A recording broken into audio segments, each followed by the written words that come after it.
పరిపాలన విజయోత్సవ సంబరాలు చేసుకుంటా ఉన్నాం. మొన్న 1వ తారీఖు నుంచి స్టార్ట్ అయింది. 9వ తారీఖు వరకు జరుగుతూ ఉన్న విజయోత్సవ సంబరాలు గౌరవ ముఖ్యమంత్రి రేవంత్ రెడ్డి గారు సక్సెస్ఫుల్గా 1 ఇయర్ కంప్లీట్ చేసి సీఎంగా అంటే అన్ని మంచి చారిత్రాత్మక నిర్ణయాలు తీసుకుంటూ ప్రతిపక్షాలను తట్టుకుంటూ ప్రజా సంక్షేమం కోసం ప్రజా శ్రేయస్సు కోసం ముందుకెళ్తా ఉన్నారు. దాంట్లో భాగంగా ప్రతి ఒక్కటి కూడా అన్ని సంక్షేమ పథకాలు కూడా అమలు చేసుకుంటూ వస్తూ ఉన్నారు. ఇంకా రాబోయే కాలంలో కూడా చాలా అమలు కావస్తూ ఉన్నాయి. అయితే 1 ఇయర్ కంప్లీట్ అయిన సందర్భంగా తెలంగాణ రాష్ట్ర ప్రభుత్వం ఆదేశాల మేరకు మన శాసన సభాపతి అన్న గడ్డం ప్రసాద్ కుమార్ గారి ఆదేశాల మేరకు ఇవాళ మున్సిపల్లో పొద్దున 2K రన్ నిర్వహించడం జరిగింది. దానికి ముఖ్య అతిథులుగా కలెక్టర్ గారు మన జిల్లా కలెక్టర్ ప్రతీక్ జైన్ గారు వచ్చారు. అండ్ ఎస్పీ నారాయణ రెడ్డి గారు, అడిషనల్ కలెక్టర్లు లింగానాయక్ గారు, సుధీర్ గారు, అన్ని డిపార్ట్మెంట్స్ అంటే డిఎస్పీ గారు, ఎస్పీ గారు అందరూ కూడా రావడం జరిగింది. చౌరస్తా నుంచి స్టార్ట్ చేసి ఎన్టీఆర్ చౌరస్తా వరకు నిర్వహించుకున్నాం.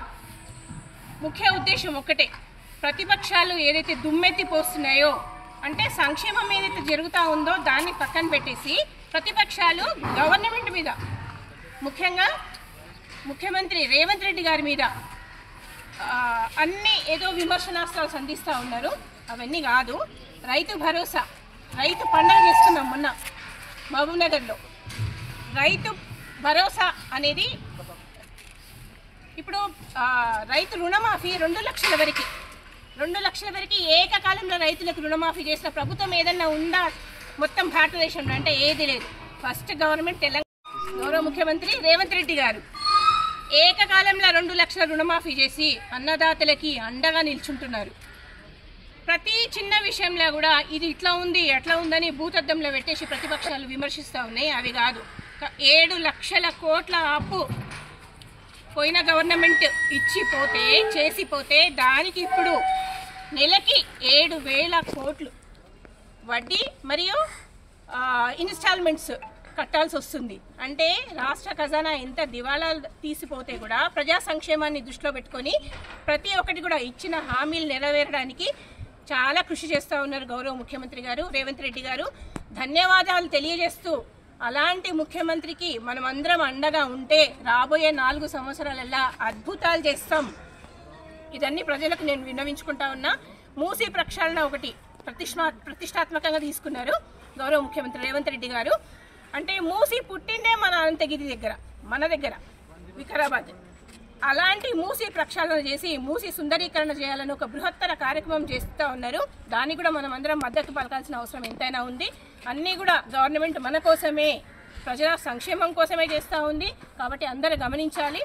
రాబోయే 4 సంవత్సరాలు కూడా మనమందరం ముఖ్యమంత్రి గారికి అండగా ఉండాలని కోరుకుంటూ thank you so much. Speaker Prasadanna గారు మన నియోజకవర్గం గురించి అన్ని విషయాలలో అంత బాగా ఆలోచించుకుంటూ అన్నీ ముందుకు తీసుకెళ్తా ఉన్నారు. ఏది అడిగినా కానీ మంచిగా శాంక్షన్ చేయించే దిశగా కృషి చేస్తూ ఉన్నారు. ఇప్పుడు ఆల్రెడీ 6,22,00,000కి మనకి టీఎఫ్ఐడిసి శాంక్షన్ వచ్చింది. ఇంకో కొన్ని రోజులలో 10 కోట్ల కూడా శాంక్షన్ రాబోతుంది. దాంతో పెద్ద ఎత్తున రోడ్లు కానివ్వండి, వార్డులలో చిన్న చిన్న పనులు కానివ్వండి, అన్నీ కూడా పెద్ద పెద్ద రోడ్లు అన్నీ కూడా చేసుకోబోతూ ఉన్నాం. గౌరవ స్పీకర్ గారికి సభాముఖంగా నేను అభినందన క్యాంప్ కూడా నిర్వహించడం జరుగుతూ ఉంది. 1వ తారీఖు నుంచి 9వ తారీఖు వరకు ప్రతి వార్డులో కూడా శానిటేషన్ కార్యక్రమాలు, స్పెషల్ డ్రైవ్స్ ప్రతి జోన్ నుంచి ఒక్కొక్క వార్డులో రోజు 5 వార్డులలో స్పెషల్ డ్రైవ్స్ పెడతా ఉన్నాము. అంటే చెత్త చెదారం అన్నీ కూడా ఎక్కడ కూడా కనపడొద్దు, నీట్గా ఉండాలి అనే ఒక మంచి ఉద్దేశంతో తీసుకెళ్తా ఉన్నాం.